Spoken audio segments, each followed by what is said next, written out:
गणेश भगवान को विघ्नहर्ता भी कहा जाता है। घर में सुख समृद्धि और कष्टों को दूर करने के लिए लोग घरों में गणेश जी की मूर्ति रखते हैं। इतना ही नहीं, लोग गणेश भगवान की मूर्ति गिफ्ट में भी देते हैं। लेकिन क्या आप जानते हैं, भगवान श्री गणेश को घर में रखने के कुछ नियम होते हैं।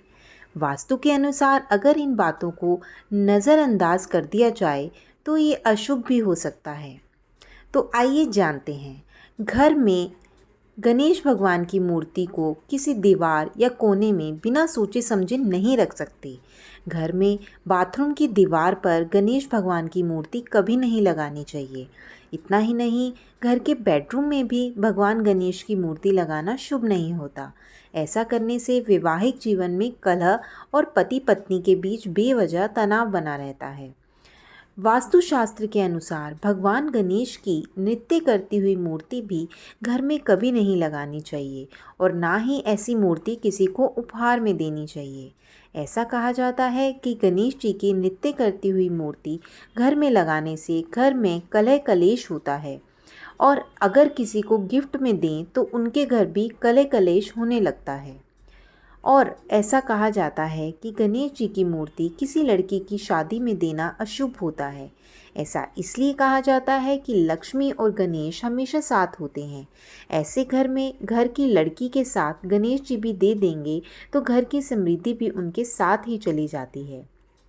अगर आप घर के लिए गणपति लेने जा रहे हैं तो इस तरह के गणपति खरीदें जिनकी सूंड बाईं ओर की तरफ हो।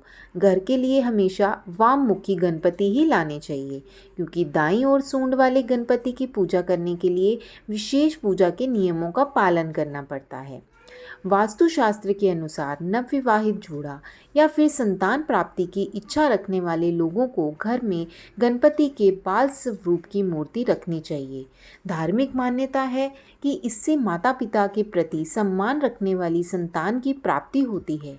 वहीं नौकरी व व्यवसाय की दिक्कतें दूर करने के लिए घर में गणपति के सिंदूरी स्वरूप को अवश्य रखना चाहिए। इससे दिक्कतें दूर होती हैं और सफलता मिलती है।